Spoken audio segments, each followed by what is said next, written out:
तो एक तरीके से फंगल इन्फेक्शन को कंप्लीटली पूरे फंगल इन्फेक्शन को ही मैं कवर कर रहा हूँ इस सेकंड वाले जो सेशन है हमारा।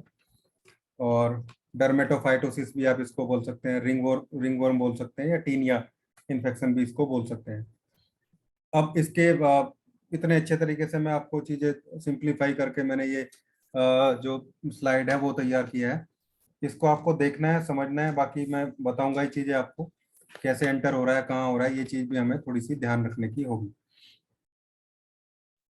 तो ये फंगल इन्फेक्शन है एक तरीके का क्या फंगल इन्फेक्शन ही है। और जो फंगीज होते हैं डिफरेंट डिफरेंट टाइप के, उनके थ्रू ये एंटर होता है। और ये सबसे बड़ी चीज है कि ये एनिमल और ह्यूमन जो है दोनों में देखने को मिल सकता है। और एनिमल से ह्यूमन में, ह्यूमन से एनिमल में ट्रांसफर होने वाली कंडीशन भी कई बार इसमें देखी गई, उतनी ज़्यादा तो नहीं है लेकिन कई बार देखी गई है।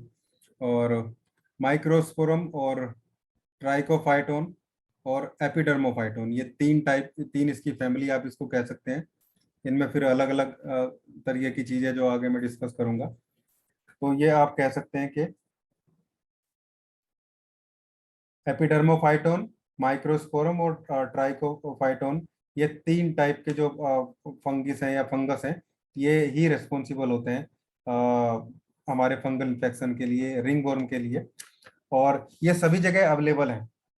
मतलब ये आप कहीं भी जाएंगे, कहीं मिट्टी में जा रहे हैं, ठीक है, कहीं सड़ी गली पत्ते, ठीक है, पड़े हैं, किसी अवशेष पड़े हैं, ठीक है, वेस्ट मटेरियल पड़ा है, किसी बहुत दिन से पड़ा है, तो कहीं भी मतलब ये पूरे एटमॉस्फेयर में आपको धूल में सब जगह देखने को आपको जो है मिलेंगे। और हमारी स्किन की जो डेड लेयर होती है, सबसे ऊपर की लेयर है, वहीं पे आप ये जो है उसके कांटेक्ट में आने पे वहीं पे ये फैलता है।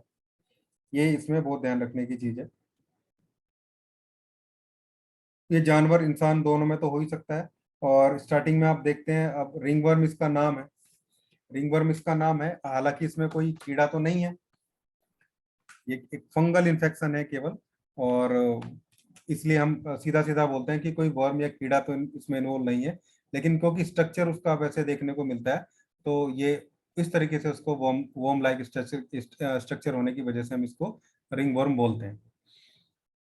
इसका जो इन्फेक्शन है वो आपको लगभग बॉडी के सभी पार्ट में देखने को मिल सकता है। लेकिन ज्यादातर जो देखने को मिल रहा है अभी भी, आजकल भी, वो सिर में वो देखने को मिल रहा है, मतलब हेड में देखने को मिल रहा है। इसके अलावा बियर्ड में, मतलब दाढ़ी में काफी देखने को मिलता है। ग्रोइन एरिया में बहुत ज्यादा कॉमन हो गया। ये टाइप भी है अलग अलग, मैं बताऊंगा आगे जब डिस्कस करूंगा। तो इसके अलावा नेल में भी काफी जो है फंगल इन्फेक्शन देखने को मिलता है।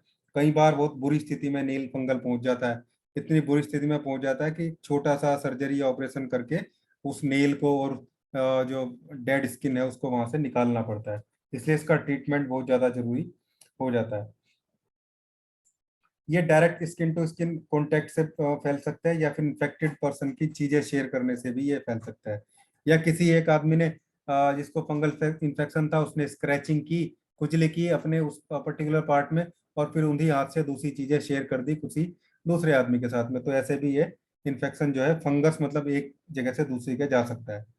इसके अलावा कोई आदमी को फंगल इन्फेक्शन है, वो उसके टॉवल को, अंडरवेयर वगैरह यूज करने से ये फैल सकता है। इवन बाथरूम यूज करने से भी ये जो है एक पर्सन से दूसरे पर्सन में फैल सकता है, क्योंकि नहाने के बाद भी कहीं ना कहीं वाटर में या फर्श पे वहां पे पड़ा है, तो दूसरा आदमी जब बिना चप्पल के या नंगे पैर वहां पे जाएगा, तो वो उसके कांटेक्ट में फर्श के थ्रू, ठीक है, फ्लोर के थ्रू वो आ सकता है, तो वहां पे भी उसकी प्रॉब्लम आपको देखने को मिलेगी। अब इसके अगर हम रूट की बात करें कि भी बॉडी में एंटर एक्चुअली कैसे हो रहा है ये, हालांकि ये थोड़ा सा देख ले पैथोजेनेसिस में कि भाई, ये मैंने अभी भी बताया था आपको कि लिविंग टिश्यूज के थ्रू ही एंटर नहीं होता है, केवल ये जो सबसे ऊपर की जो लेयर होती है, मैंने बताया था कि केरेटिन जो है मैक्सिमम उसमें होता है, केरेटिनाइज लेयर भी आप उसको बोल सकते हैं। और स्टेटम कोर्नियम, मतलब वहाँ पे ये सबसे ज्यादा मिलता है, वहीं पे ये अटैक करता है, वहीं पे ये पनपता है। और वहीं पे इसका लीजन, मतलब जो इसका दाग है, जो इसका स्ट्रक्चर वहां पे बनता है, ये वहीं पे आपको उसी जगह देखने को मिलता है।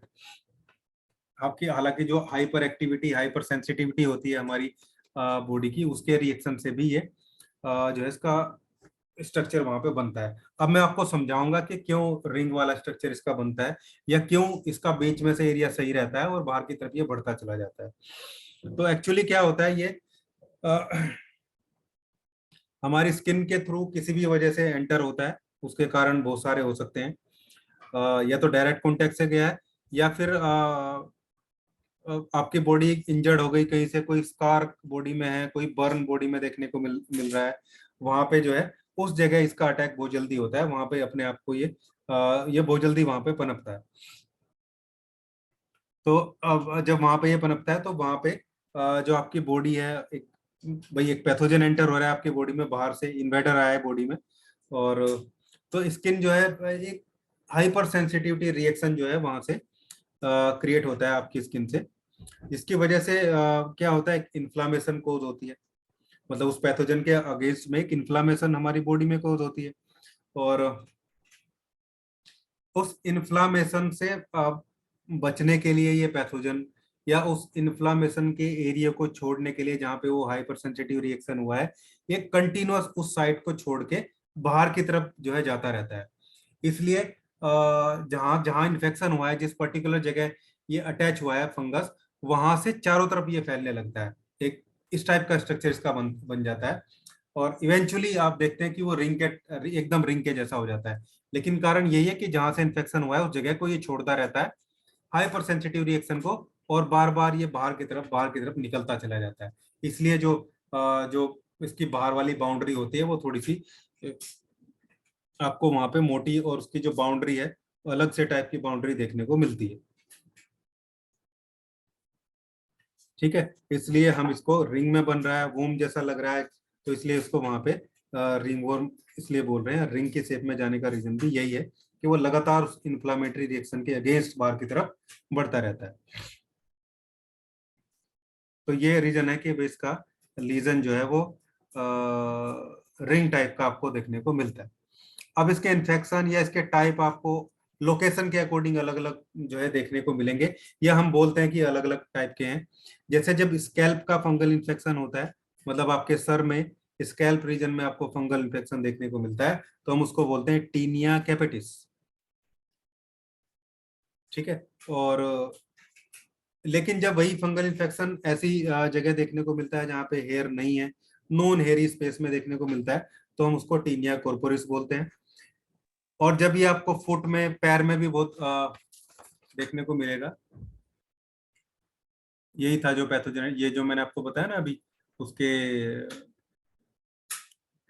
अगेंस्ट में जो है ये इन्फ्लामेटरी रिएक्शन होता है, रेडनेस, स्वेलिंग, हीट आपको देखने को मिलती है। अगर वहां पे हेयर है तो वहां पे एलोपेशिया भी देखने को मिल सकता है। तो उसी के अकॉर्डिंग इसका जो रिंग है वो बनता चला जाता है। ट्रांसमिशन मैंने बता दिया, क्लिनिकल साइंस सिम्टम मैं भी बताऊंगा आपके। फिलहाल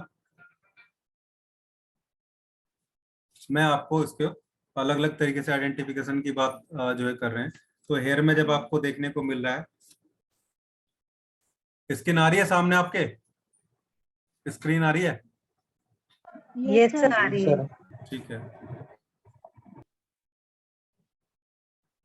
तो वहां पे हमें ये टीनिया कैपिटिस, मतलब स्कैल्प रीजन में जब इन्फेक्शन होता है तो वो देखने को मिलता है।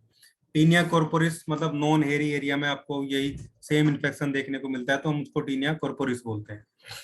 जिस टाइप का लीजन ये आपको दिख रहा है, ये आपका हेयर स्कैल्प में थ्रू है, इसके थ्रू ही एलोपेशिया जो जनरेट होता है। और कई बार इसके इन्फेक्शन में लिम्फ नोड वगैरह एनलार्ज हो जाती है, क्योंकि सेकेंडरी इन्फेक्शन का डर इसमें कई बार देखने को मिलता है, मतलब बैक्टीरियल ग्रोथ वहां पे देखने को मिल जाती है। ये भी ध्यान रखना है कि जब आप बुरी स्थिति में फंगल इन्फेक्शन है तो कहीं बैक्टीरियल ग्रोथ ना हो जाए, ये चीज का भी हमें ट्रीटमेंट के टाइम ध्यान रखना होता है। इसलिए जो मॉडर्न मेडिकल साइंस है, एलोपैथी में तो ट्यूब जो ऑइंटमेंट है वही ऐसे बनने लगे, उसमें एंटी फंगल होता है, एंटी बैक्टीरियल होता है एक मेडिसिन, और एक उसमें स्टेरॉइड भी साथ में लगाते हैं उसको वहां पे सप्रेस करने के लिए।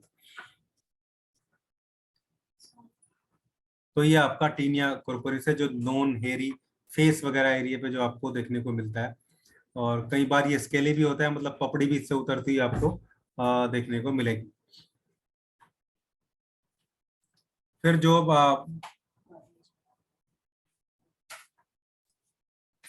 बियर्ड में देखने को मिलता है, टीनिया बार्बे या टीनिया बार्बेरिस भी उसको कई बार बोला जाता है। फेस रीजन में या नेक रीजन में आपको देखने को मिलेगा। और ये इन्फेक्शन मोस्टली तो बार्बर सोप से ही देखने को मिलता है, वहाँ पे टॉवल शेयर होने की वजह से, या कई बार चेयर से भी ये एक जगह से दूसरी जगह इन्फेक्शन जो है वो फैलता है। तो वहाँ पे ये काफी देखने को मिलता है। और बहुत सारी कंडीशन में ये एक पर्सन से दूसरे पर्सन में जो है ब्लेड के थ्रू, रेजर के थ्रू, टॉवल के थ्रू कहीं ना कहीं इन्फेक्शन फैलता रहता है। इसलिए थोड़ा सा जब शेविंग वगैरह के लिए जाए तो वहाँ पे ध्यान रखना चाहिए। टीनिया फेसाई भी एक टाइप का इन्फेक्शन देखने को मिल सकता है, खासकर बच्चों में। तो हालांकि बहुत रेयर है, ये बहुत ज्यादा उतना देखने को नहीं मिलता है, लेकिन फिर भी क्योंकि हम इसकी बात कर रहे हैं तो ये वहाँ पे हमें आना चाहिए, या पता होना चाहिए। एक्चुअली आइडेंटिफिकेशन बहुत जरूरी है, स्किन डिजीज में आइडेंटिफिकेशन बहुत मायने रखती है। इसलिए मैं कोशिश करूंगा कि आपको थोड़ा बहुत स्किन के थ्रू चीजें मैं दिखाता चलूं। अब ये बहुत ज्यादा आपको देखने को मिलेगा, टीनिया क्रूरिस, यानी कि ग्रोइन एरिया का जो फंगल इन्फेक्शन है, इसको जोक इच भी बोलते हैं। और ये बहुत बुरी स्थिति में पहुंच जाता है, इसमें पस्ट्यूल्स भी कई बार देखने को मिलते हैं, और कई बार गाढ़ा चिपचिपा सिक्रेशन भी इसमें देखने को मिलता है। कई बार ये बहुत ड्राई देखने को मिलता है, या कई बार बहुत ज्यादा सिक्रेशन हो जाने की वजह से फिर बाद में सिक्रेशन कम हो जाता है, तो वहाँ पे स्किन पे बहुत सारे क्रैक्स भी आ जाते हैं। फिर जब वो पर्सन बात करता है, नहाता है, तो वहाँ पे पानी भी जो है बहुत ज्यादा दुखदाई उसको लगता है, यानी कि पानी से भी वहां उसको बहुत ज्यादा जलन जो है महसूस देती है। तो ये हमारा टीनिया क्रूरिस है, या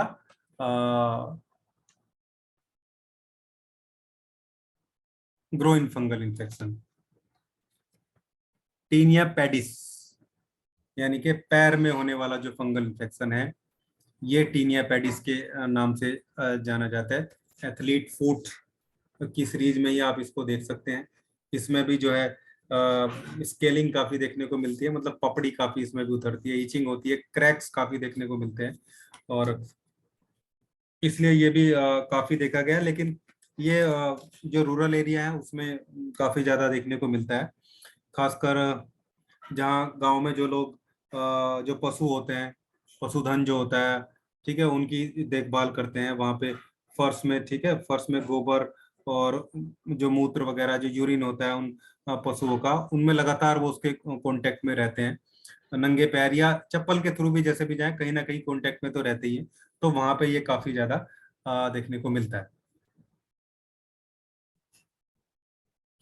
टीनिया मैनम पाम में होने वाला या हैंड में होने वाला इन्फेक्शन है, बहुत ये भी फूट के जैसे ही होता है, और ऐसे लोगों में काफी देखने को मिलता है। या फिर ऐसे लोगों में देखने को मिल सकता है जो लगातार ऐसा काम करते हैं जहाँ पे ऐसी कंडीशन है, मतलब जैसे बायो फर्टिलाइजर में काम करने वाले लोग हो गए, वहाँ पे भी ऐसी डील करनी पड़ती है, ठीक है, या सीमेंट, रेत, ठीक है, कंक्रीट वगैरह इस एरिया में काम करने वाले लोगों को भी एक्जिमा और ये जो जो है टीनिया मैनम जो है वो देखने को मिलता है। वैसे तो बहुत सारे टाइप हैं, फिर भी मैंने कॉमन कॉमन चीजें ली हैं जो केसेस आपको देखने को मिल सकते हैं। टीनिया अंजियम, या फिर नेल फंगल भी आप इसको बोल सकते हैं, नेल में होने वाला फंगल इन्फेक्शन, ये भी काफी देखने को मिलता है। कई बार नेल आपको ब्राउन कलर के देखने को मिलेंगे, येलोविश देखने को मिलेंगे, ब्रिटल नेल देखने को मिलेंगे, मतलब कटे फटे टूटे फूटे हुए नेल्स, और कई बार ब्लैक नेल भी आपको इसमें देखने को मिलेंगे। ये भी काफी जो है कॉमन है, और काफी जो पेशेंट्स है वो उन एरिया में जैसे हिल एरिया में भी काफी देखने को मिलता है। इसके अलावा मोइस्ट एरिया जहाँ पे है, जहाँ पे पानी वगैरह ज्यादा रहता है, ठीक है, काली मिट्टी वाले जो ब्लैक या ब्राउन सोइल वाले जो स्टेट है, जो एरियाज हैं, वहाँ पे काफी जो है देखने को ये मिलता है। तो ये है। अब बाकी साइन इसके, ये सब साइन देख ही लिया आपने, ये सारे साइन ही है इसके, मतलब हमें आइडेंटिफाई कैसे करें। सिम्टम्स भी इसके लिए ही है सारे। इसके अलावा इचिंग होगी, इसमें बर्निंग देखने को मिलेगी, स्केलिंग देखने को मिलेगी, मतलब पपड़ी उतरने वाली कंडीशन होगी। हालांकि उतनी पपड़ी नहीं उतरेगी जितनी, जैसे सोरेसिस में तो बहुत ज्यादा होता है, इसमें मतलब एक बार पपड़ी उतर जाएगी पूरा दिन में फिर वैसा नहीं होगा, और वो भी थोड़ी बहुत ही। कई बार अच्छा मॉइस्चराइजर यूज करने से या अच्छा ऑइंटमेंट यूज करने से पपड़ी उतरनी एक दिन में ही बंद भी हो जाती है। बाकी डायग्नोस आप सीधा सीधा साइन से डायग्नोस और सिम्टम से डायग्नोस कर सकते हैं इसको। इसके अलावा एक स्क्रैच टेस्ट होता है, ठीक है, जिसमें स्किन को स्क्रैपिंग करके या स्क्रैच करके और माइक्रोस्कोपी में फिर जाके वहां पे देखा जाता है कि भाई ये जो पर्टिकुलर स्किन की जो स्क्रैपिंग की है हमने, जो स्किन के पार्ट है, और उसमें एक्चुअली क्या है, वो फंगस है या फिर सोरेसिस है या कोई बैक्टीरियल इन्फेक्शन है, ठीक है। इसके अलावा फंगल कल्चर भी, वो भी स्किन से ही होता है, फंगल कल्चर भी करके देखा जा सकता है, या स्किन की या नेल की बायोप्सीज के थ्रू भी इसको जो है आइडेंटिफाई किया जा सकता है। लेकिन मोस्टली जो है ये साइन और सिम्टम से ही डायग्नोस हो जाता है कि भाई ये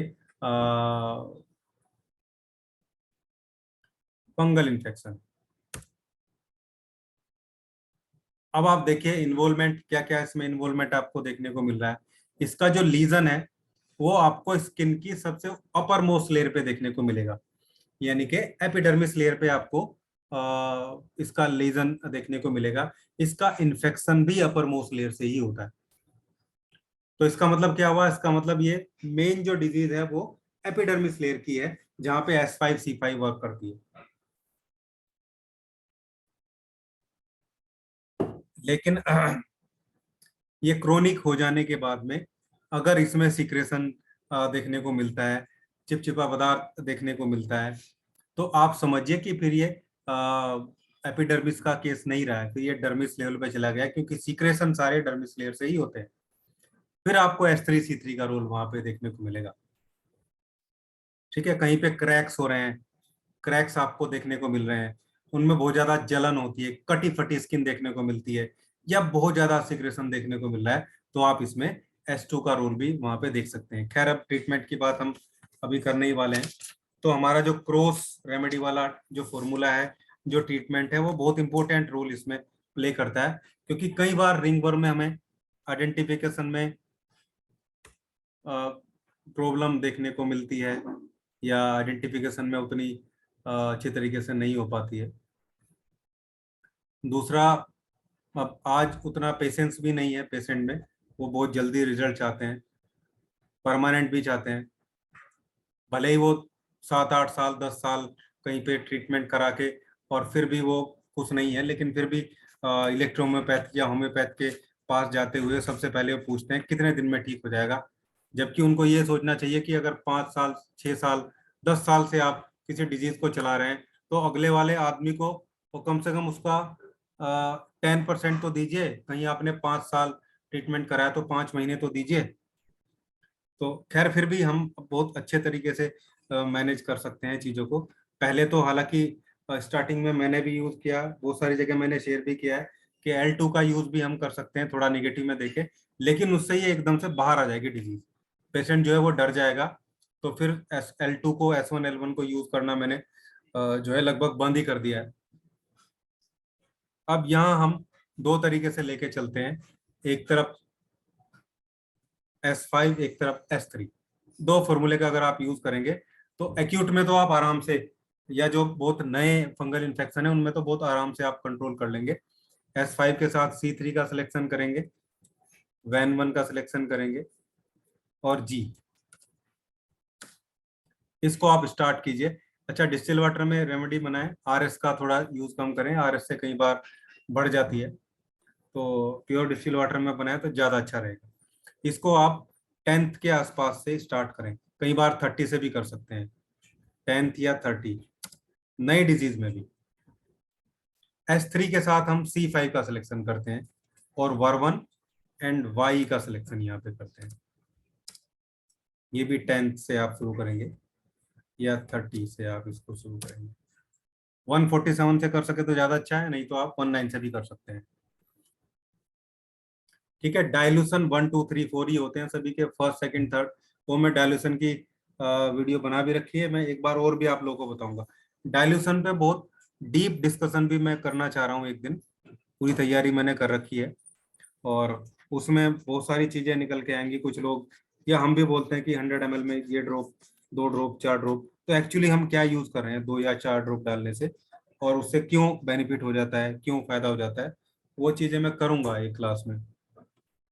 काफी इंपॉर्टेंट क्लास होगी, और ऐसी क्लास अभी तक मैंने, क्योंकि मैं भी लोगों को फॉलो भी करता हूँ, बहुत सारे लोगों को देखता भी हूँ, तो उसकी रिक्वायरमेंट भी बहुत ज्यादा है। तो ये आप यहाँ पे इसका सिलेक्शन करेंगे। साथ में आपको वहाँ पे मेटाबॉलिक डिसऑर्डर को भी देखना है। तो क्या लीवर ड्रॉप की जरूरत है? अगर जरूरत है तो आप दे सकते हैं। हालांकि S5 हमने यहाँ पे यूज कर लिया है, C5 भी कर लिया है, लेकिन फिर भी आप लीवर ड्रॉप को अलग से दे सकते हैं, क्योंकि इलेक्ट्रोहोम्योपैथी रेमेडी जब मिक्स हो जाती है तो वो एक मेडिसिन बन जाती है। ठीक है, पूरा एक सिंगल इफेक्ट उसका बन के निकल के सामने आता है। तो अगर आपको लगता है कि मेटाबॉलिक इफेक्ट बहुत ज्यादा है, या लीवर की प्रॉब्लम देखने को मिलती है, डाइजेशन की प्रॉब्लम काफी देखने को मिलती है, तो आप यहाँ पे लीवर ड्रॉप का यूज भी कर सकते हैं। इसके अलावा वेस्ट को बाहर निकालने के लिए आप S6C6L1Y लीवर का भी ड्रॉप का अलग से। फॉर्मूला उसमें बतला दीजिए सर। हेलो, हाँ जी बोलिए। लीवर लीवर ड्रॉप का जो फॉर्मूला है ना वो लिख सर दीजिए सर। कितनी बार बताऊं, मैं रोज तो में, 2 दिन से ही जुड़ा रोज हुआ ना। रोज हर डिजीज में मैं लीवर ड्रॉप का डिस्कशन करता हूँ, फॉर्मूला भी शेयर करता हाँ, हूँ। चलो बताता हूँ मैं। इसको भी आप यूज करेंगे थोड़ा नेगेटिव करके, तो इससे क्या होगा, जो वेस्ट मटेरियल है उसको बाहर निकालने में आपको बाहर ये जो है मदद करेगी। S5C10F1WE, ये D5 में हम यूज करते हैं लीवर के लिए ना। तो अगर रिक्वायरमेंट पड़ती है तो लीवर का फॉर्मूला भी आप चला सकते हैं, वो पेशेंट से बात करके चीजें क्लियर हो जाएंगी। इसलिए मैं बोलता हूँ कि केस टेकिंग बहुत अच्छे से होनी चाहिए, क्योंकि फंगल इन्फेक्शन कैसे लगा है, उसकी कंडीशन क्या है, ये सब चीजें भी मैनेज करनी जरूरी है। ठीक है, सिर्फ फोटो देख लेने से बात नहीं बनती है। कई बार फोटो देख लिया उससे, आपको ये भी पूछना है कि ईचिंग होती है क्या, ईचिंग होने के पास बर्निंग, ईचिंग होने के बाद बर्निंग होती है क्या, वहां से कुछ चिपचिपा पदार्थ ईचिंग करने के बाद बाहर निकलता है। ठीक है, क्या नहाते टाइम उसको जलन होती है, मतलब क्रैक्स भी उसकी स्किन में देखने को मिल रहे हैं, तो ये चीजें आपको वहां पे देखनी है। अगर ऐसा होता है तो आपको कहीं ना कहीं S2 का भी थोड़ा बहुत यूज इसमें कर लेना चाहिए। अब S2 का यूज आप कैसे करेंगे तो बताते हूँ। S2L1A3, बस ये ड्रॉप बना लीजिए आप, और इसको D6 में यूज करेंगे। हालांकि अगर आप इसको साथ के साथ भी यूज कर देंगे तो भी कोई दिक्कत नहीं है, फिर आपको ये यूज नहीं करना है, क्योंकि S2L1A3 भी अपने आप में वेस्ट मटेरियल को भी बाहर निकालने का काम करेगा, ग्लैंड्स पे भी काम करेगा। तो S2L1A3 को भी आप कंटिन्यूस इन दोनों फॉर्मूले के साथ यूज कर सकते हैं, या फिर इसको यूज कर सकते हैं। लेकिन अगर आपको दिख रहा है कि हाँ ग्लैंड्स की प्रॉब्लम भी है, चिपचिपा पदार्थ बाहर निकलता है, क्रैक्स भी वहां पे पड़े हुए हैं, तो आप इस फॉर्मूले को साथ में जो है जरूर कंटिन्यू करेंगे। S6C6 को फिर वहां पे नहीं चलाना। ठीक है, इसके अलावा ग्रोइन एरिया में फंगल इन्फेक्शन है, तो आपको पता है कि पसीने का भी बहुत बड़ा रोल होता है। अगर बहुत ज्यादा पसीना आ रहा है तो वहां पे वो एक तरीके से एग्रावेट कर सकता है, लीजन को बढ़ा सकता है, इचिंग को बढ़ा सकता है। ठीक है, तो S2L1A3 जब आप देंगे तो कहीं ना कहीं ये जो स्वेट ग्लैंड है उस पर भी ये काम करेगा, उसके फंक्शन को जो है डाउन करने का काम करेगा, जब हम नेगेटिव में D6 में या D10 में करके उसको देंगे। तो इस तरीके से जब आपने स्किन पढ़ ली, स्किन आपने समझ ली, स्किन की लेयर समझ ली तीनों, किस लेयर से क्या सिक्रेशन हो रहा है, सिक्रेशन कहाँ से हो रहा है, कौन सी ग्लैंड है, कौन सी ग्लैंड क्या सिक्रेट कर रही है, तो मेडिसिन, और आपको मेडिसिन का पता है, तो कितना सेलेक्ट, कितना इजी हो जाता है। अब यहाँ मैंने क्या किया, यहाँ मैंने सिंपली किया आप सब लोगों के लिए, क्योंकि आप नए हैं इसलिए मैंने मिक्स कर दिया, फॉर्मूले को क्रॉस कर दिया। अदरवाइज अगर आपको सिंपली सुपरफिशियली लेयर का दिख रहा है तो केवल S5C5 वर्वन वैन वाई या जी में से कोई एक आपको दिख रहा है, वहां पे सिक्रेशन हो रहा है, चिपचिपा पदार्थ बाहर निकलता है, थोड़ा पुराना हो गया, तो S5C5 को छोड़ दो, S3C3 वर्वन वैन वाई या जी में से एक। लेकिन हम क्योंकि जल्दी रिलीफ चाहते हैं, पेशेंट भी जल्दी रिलीफ चाहता है, ठीक है, एग्रावेशन ना हो ऐसी भी कंडीशन है, पूरे के पूरे स्ट्रक्चर को हम एक साथ लेके चलना चाह रहे हैं, तो इसलिए हमने S5 और S3 दोनों को क्रॉस कर लिया। फिर वेस्ट को बाहर निकालने के लिए दोनों में से कोई एक यूज करो। लीवर की रिक्वायरमेंट है तो लीवर ड्रॉप को आपको यूज करना है। इसके अलावा कई बार ऐसे पेशेंट में बहुत ज्यादा कॉन्स्टिपेशन जरूर देखने को मिलता है, पेट साफ नहीं रहता है ऐसे लोगों को, तो आपको कहीं ना कहीं स्लास, ठीक है, वर्टू और वर्टू के साथ आप यूज कर सकते हैं। अगर आपने यहाँ वाई यूज किया है, वाई या डब्ल्यू ही कोई आप ले सकते हैं, बहुत ज्यादा ईचिंग है तो आप वाई का यूज कर लीजिए, अदरवाइज डब्ल्यू का यूज कर लीजिए, या यहाँ पे डब्ल्यू का यूज कर लो अगर उसको कॉन्स्टिपेशन भी है, और यहाँ पे पॉजिटिव में आप वाई का यूज कर लो। अब वाई को हम यूज कर रहे हैं, वाई को हम कहाँ भेजना चाह रहे हैं, हाथों पे, इंटेस्टाइन पे, तो C10 का यूज करो आप, ठीक है।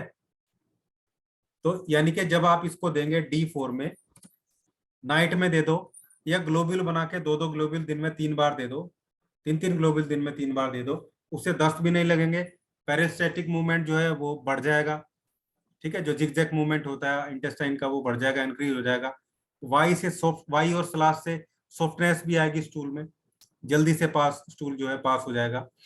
तो कहीं ना कहीं यहाँ भी रेमेडी का इफेक्ट है, और हमें देखना होगा क्या देना है। तो ये सिलेक्शन है, वहां पे डब्ल्यू किया है तो यहाँ पे वाई ले सकते हैं, या कॉन्स्टिपेशन है तो वहां पे डब्ल्यू ही लेना है और यहाँ पे वाई लेना है, ठीक है। अगर वहां पे वाई ले लिया, वाई की रिक्वायरमेंट है, तो आप फिर वाई यहाँ पे मत ले, वाई को छोड़ दो, बाकी सब जो है स्लास वर्टू और C10 भी अपना काम वहां पे कर ले, ठीक है। ये आपको कॉन्स्टिपेशन के लिए देना होता है। भाई बहुत कॉमन फॉर्मूला है, कहीं भी आप किसी भी किताब में पढ़ेंगे, किसी का भी लेक्चर सुनेंगे तो स्लास C10 वर्टू वाई आपको हर जगह सुनने को देखने को मिल जाएगा। ये बहुत कॉमन सी चीज है। माइक ऑफ कीजिए। ये रात में देना है सर? हाँ जी, रात में ही देना है, मैंने आपको बता दिया ना, आप इसको रात में दे सकते हैं, नहीं तो ग्लोब्यूल बना के 2-2 3-3 ग्लोब्यूल दिन में 3 बार भी दे सकते हैं। लेकिन मैंने ये देखा है कि स्लास के ग्लोब्यूल देने से 2-3 बार स्किन डिजीज थोड़ा जल्दी ठीक होती है, ये इफेक्ट है स्लास का, इंटेस्टाइन से बहुत रिलेट करके चलती है जो आपकी स्किन डिजीज होती है। अब हम बात करते हैं एक्सटर्नल एप्लीकेशन की, तो वही जो बताते ही मैं आपको A2, S5, C5, क्योंकि अब तो हमें सुपरफिशियली ही काम करना है, लेकिन अगर चिपचिपा पदार्थ भी बाहर निकल रहा है, थोड़े क्रैक्स भी हैं, तो आपको C3 भी यूज करना पड़ेगा। APP, Y या G या YG दोनों भी कर सकते हैं। ये आपको D4 यूज करना है और बनाना है नीम ऑयल में। हालांकि एक बात बताऊं मैं आप लोगों को, बाहर से नीम ऑयल ना खरीद के आप 1 लीटर या आधा लीटर तिल का ऑयल लीजिए, और उसमें 100 ग्राम नीम के जो लीव्स होती हैं, नीम की जो पत्ती होती है, उनको कूट पीस के उसमें डाल दीजिए, और फिर नीम ऑयल को बॉईल कीजिए आधे घंटे 1 घंटे तक, फिर उसको छान लीजिए। इससे बढ़िया नीम ऑयल आपको नहीं मिलेगा कहीं भी, और आप देखेंगे इतना गजब तरीके से ये काम करेगा, बहुत गजब तरीके से। आप लोग चाहें तो फंगल इन्फेक्शन के लिए इसमें थोड़ा सा गंधक भी मिला सकते हैं, ठीक है। कहीं पे जाएंगे आप दुकान पे, आंवला सार गंधक आती है, एक आंवला सार गंधक बोल देना, वो मिलेगी, या शोधित गंधक होती है, उसको ऐसे बोल सकते हैं आप, शोधित गंधक, ये मिलेगी। थोड़ी सी वो उसमें ऐड कर देना, 20-30-50 ग्राम पीस के बिल्कुल, और उसको अच्छे से मिला लेना, उसमें मिला के चाहे आप छान लेना, लेकिन 2 दिन उसमें वो गंधक जो है, सल्फर जिसे बोलते हैं, वो पड़ी रहे। आप लोग देखो जो थोड़ा बहुत होम्योपैथी जानते समझते होंगे कि होम्योपैथी में एजेआरडी रेस्टा इंडिका मतलब नीम और सल्फर, इन दोनों के मदर टिंचर को मिला के ऑइंटमेंट भी बनाया जाता है फंगल इन्फेक्शन के लिए। तो यहाँ हम क्या करेंगे, नीम ऑयल में जो है सल्फर मतलब गंधक डाल के फिर अपनी ये रेमेडी आप D4 से डाल देंगे, तो ये बहुत अच्छा इफेक्ट आपको वहां पे इसका देखने को मिलेगा। 10 मिनट बची है लेक्चर में, ठीक है। अब हम बात करते हैं, ये पूरा फॉर्मूला हो गया। कुछ लोगों को बहुत ज्यादा इचिंग होती है इसमें, तो उसके लिए मैंने आपको बताया था कि S3 Van1, स्टार्टिंग में जब S3 वगैरह मैंने पढ़ाए थे, और खाली S3 Van1 को भी 30th में दे देंगे तो ये भी अच्छे से काम करेगा। लेकिन क्योंकि रिंगवर्म में जो स्किन जो जो इचिंग है वो कई बार बहुत डीप से आती है, तो आप यहाँ पे C1 का सिलेक्शन करके देखो C3 के बजाय, तो ज़्यादा अच्छा रोल आपको देखने को मिलेगा। और Y आप ले सकते हैं यहाँ पे, इसको आपको 30 में देना है, D30 में।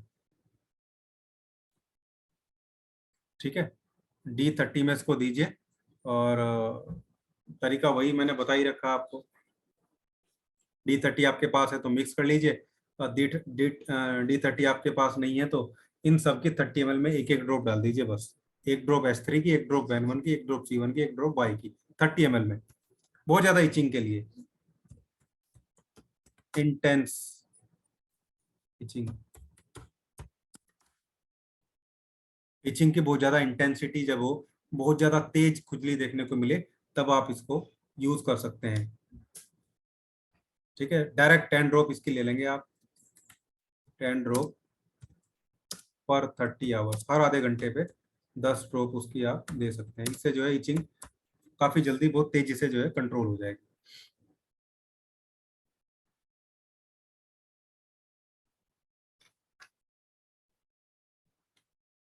चाहे इचिंग में फिर आपकी ड्राइनेस हो, चाहे सिक्रेशन किसी चीज का देखने को मिल रहा है, वहां सब जगह आप इसका यूज करेंगे।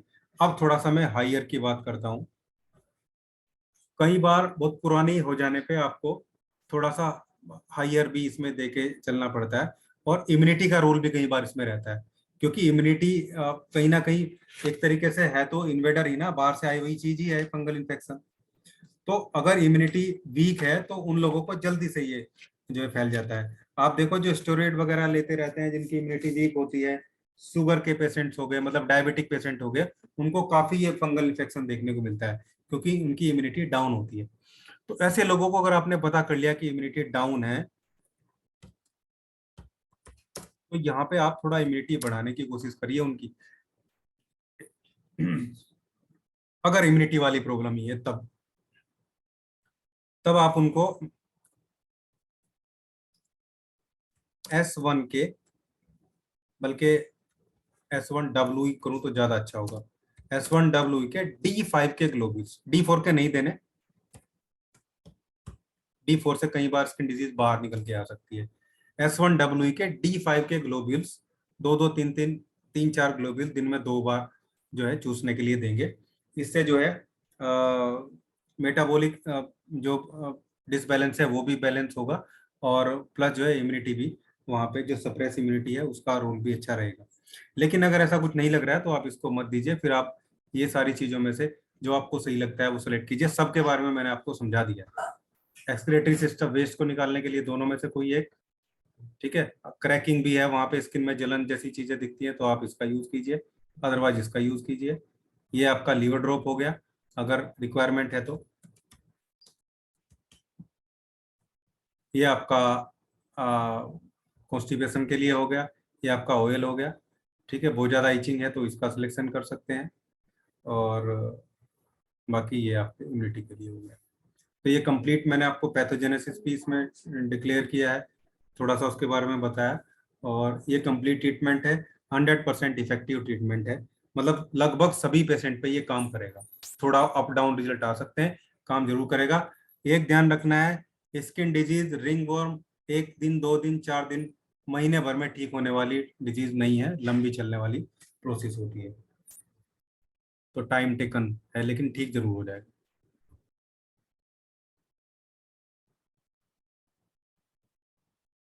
ठीक है फ्रेंड्स, लीवर फिर ये, drop her liver drop her patient को दिया जा सकता है क्या हाँ सर? दिया जा सकता है, कोई दिक्कत नहीं। मतलब जो भी चीज का पेशेंट रहेगा उसको लीवर ड्रॉप दे करके उसको। मैं तो ये देखा है कि अगर आप लीवर ड्रॉप देते चलें सभी किसी भी पेशेंट में, तो उससे रिकवरी और जल्दी हो जाती है। अच्छा, मतलब किसी भी डिजीज में साथ में उसको ऐड कर देना है ना? हाँ हाँ, डाइजेस्टिव से रिलेटेड डिजीज लग रही है आपको, ऑटो इम्यूनिटी से रिलेटेड डिजीज लग रही है, न्यूट्रिशन की डेफिशिएंसी लग रही है, इन सब जगह आप दे सकते हैं। अच्छा अच्छा।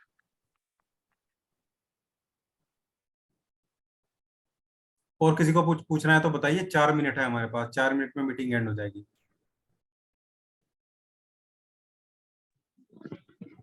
हेलो और सर। मुझे इन फॉर्मूले के रिजल्ट चाहिए बहुत जल्दी ग्रुप में। बोलिए सर। सर जी मैंने यूज किए हुए हैं, बहुत अच्छे रिजल्ट हैं इनके जी जी, स्किन में जी। हाँ जी हाँ जी। हाँ सर। कई बार तो सर 15-20 दिन में ही पेशेंट ठीक हो जाता है। हाँ हाँ बिल्कुल सर, बिल्कुल होता है। केवल सर रिंग बोर में ही काम करेगा, एक्जिमा में भी काम करेगा? नहीं, ये केवल रिंगवर्म के लिए है, लेकिन एक्जिमा में भी करेगा। ये क्रॉस फॉर्मूला तो हमने ऐसा बना रखा है हमारे ग्रुप में, 2 महीने पहले ही मैंने शेयर कर दिया था कि आप इसको कहीं भी दें, हर अच्छा, डिजीज में अच्छा। काम करेगा स्किन की। कितना दिन में क्योर किया जा सकता है, ऐसे पेशेंट पूछता है तो क्या उसको दिया सर 3 महीने reply? से पहले किसी के अपने मुंह से पहले तो बोलिए ही मत दिन की बात। पूछता उसको, है ना। हाँ, मैं उसको ये पूछे कि कितने दिन से आपको है, वो बताएगा कि सालों से है, इतने साल हो गए, तो बोलना कि भगवान मुझे भी तो 3-4 महीने दीजिए आप। जी जी, ठीक है ना। Okay sir. बाकी ऐसे ही 2-4 दिन पुराना है तो ये 1 हफ्ते में ठीक हो जाता है सर, 1 हफ्ता 10 दिन में ठीक हो जाता है। लेकिन 3-4 पेशेंट, महीना इसको चलाना जरूरी है, 6 महीने लेकिन तक चला देंगे तो कोई बिल्कुल दिक्कत बिल्कुल, नहीं अब पेशेंट भी कितने ईमानदार हैं सर, आप जो परहेज करने के लिए बोलोगे वो करेगा नहीं, मेडिसिन टाइम से नहीं लेगा। आप मेडिसिन 8 दिन की देंगे, वो 15 दिन चलाएगा उसे। सर आपने जो पेन कंप्रेस बताया था लास्ट क्लास में, हाँ जी, उसको लॉक जॉ में यूज कर सकते हैं क्या? फर्स्ट वाला जिसमें हाँ बिल्कुल आरी है, बिल्कुल बिल्कुल करिए, आप रिजल्ट मिलेंगे आपको। तो आरी को दोनों साइड लगाना पड़ेगा फिर हाँ दोनों जॉस पे, बिल्कुल, दोनों साइड लगाइए, कोई दिक्कत नहीं है। और फिर आरी के सर बाद इंटरनली। आप एक काम करिए, अल्टरनेट करके लगाइए, पहले आरी वाला 5 मिनट बाद वाई वाला। ओके इससे सर। रिलैक्सेशन और इफेक्ट आएगा, वहां पे जो है जो टेंशन बनी हुई है, प्रेशर रिलीज हो जाएगा। हाँ ओके। और सर इंटरनली फिर क्या देना चाहिए पेशेंट को? लोग क्या में, हाँ आप मुझे कंडीशन भेजिए उनकी क्या क्या प्रॉब्लम है, फिर मैं बताता हूँ। वैसे L2S5C4 वाला, C3 वाला भी काम करता है वहाँ पे, जो मैं अर्थराइटिस वगैरह के लिए बताता हूँ ना। ओके सर, मैं आपको उनकी कंडीशन भेजती हूँ, फिर आप मुझे थोड़ा सा गाइड करिए सर। ठीक है मैम, ठीक। Okay, thank you sir. Sir किसी चलिए। किसी पेशेंट के सीने से बदबू बहुत आती है जी, हाँ जी, उसके लिए सर आप क्या बदबू दे किस वजह सकते से, हैं हम? बदबू किस वजह से आ रही है, आइडेंटिफाई करिए आप। जी सर। क्या उसका खाना पीना ऐसा है, तो उसको थोड़ा स्लो डाउन कराइए। उसके बाद फिर जो है ना हमारा S6C6L1Y और लीवर ड्रॉप, ये चला दो आप उसकी। जी सर। ठीक है ना, या हाँ जी। S2L1A3 और लीवर ड्रॉप चला दो। जी सर। S2 को 200 में कुछ ड्रॉप दे दो, 2-4 डोज देके, और फिर ये चला दो। लीवर ड्रॉप जरूरी है चलनी। 200 सर कैसे तैयार करेंगे? तैयार नहीं जैसे होती 100 सर, तैयार नहीं होती, वो तो बैक पोटेंसी मंगवाने का। लीजिए आप। नहीं तो अगर आपके जी पास सर। नहीं है तो 100 ml में एक ड्रॉप डाल के उसमें से बना के दीजिए 10 ml ना। जी सर जी। हाँ जी, थैंक यू। चलिए ठीक है फ्रेंड्स, फिर कल मिलते हैं, मीटिंग ठीक भी है एंड होने सर, वाली है। Good night. Good night. Sir ये इंस्टेंट टीचिंग में वो 30 आवर्स है कि 3 आवर्स है? 3 आवर्स, 3 आवर्स 30 मिनट्स, 30 मिनट्स, अच्छा, 30 मिनट। 30 मिनट्स, हाँ जी। जब तक मतलब कि विचिंग समाप्त नहीं होता है, हाँ प्रत्येक बिल्कुल, 30 मिनट में जब 10 तक, ड्रॉप। हाँ उसके बाद फिर दिन में 3-4 बार। सर ये जो नीम ऑयल आपने बोला था वो प्रिजर्व करने के लिए उसमें कुछ डालना चाहिए क्या? नहीं मैम, नीम ऑयल में जब आप अपने